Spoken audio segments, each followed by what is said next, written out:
And I didn't know if you could get addicted to hookah, cannabis, in a bodily fashion. And because Minnesota wasn't really regulating those products, they were on the market in places where private business owners were selling them. And for me, I used to think I was going to have an addiction to something outside of, my Newport habit. And it used to scare me. And as it scared me, I started dropping off coffee, Newports, and cigarettes to people. Because I was telling them that I had been smoking marijuana, weed, since I was about 15, 16. And I just felt like I could tell, February, March 2019, when they started to switch the product. And I said that because that's when my daughter died. And that's where weed for me did a drastic change. Like I bought 2 bags. And as I bought those 2 bags, one was real weed, one was not. And the one that wasn't was sold based on look. Right? Not so much on high, but based on look.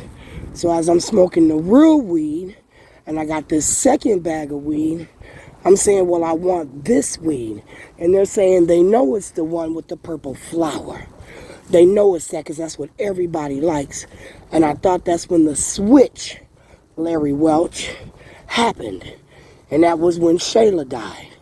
And I thought that maybe, again, Michael LaFlave, Mark Dayton, Tim Waltz, through an illegal seizure of phones, was now targeting not only the young men that sold it on the corner, but people who they got it from.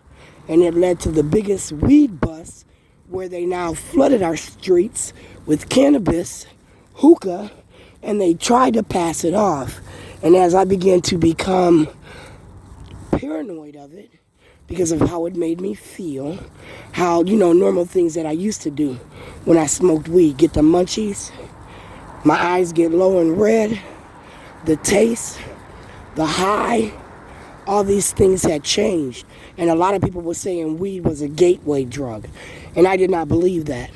I believed that alcohol, for me, was a gateway drug to a lot of things.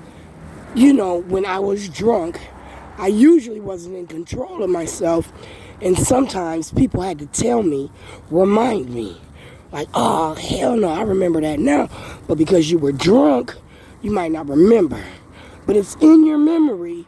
You just have to have triggers, unless you're so drunk, you're inebriated, and you have no memory. And then you have to depend on the people around you to give you a visual of what you look like on alcohol, because you don't know. And you were so drunk you don't remember, right? That happens. So for me, alcohol was a gateway to bad behavior, other drugs, so I differed when it came to marijuana. And because it was on a level 2 narcotics list, it was shunned, right? Not that it had a body addiction, not that it made you do no offense. When I got the prescription Oxycontin, 20 milligram tablets twice a day, as I got that Oxycontin prescription, 20 milligram tablets twice a day. When I read the addictions and the side effects, it was baffling, right? And then I was told you're going to need a pill to get you off the pill. Thus the methadone clinic, correct? Huh? That's how I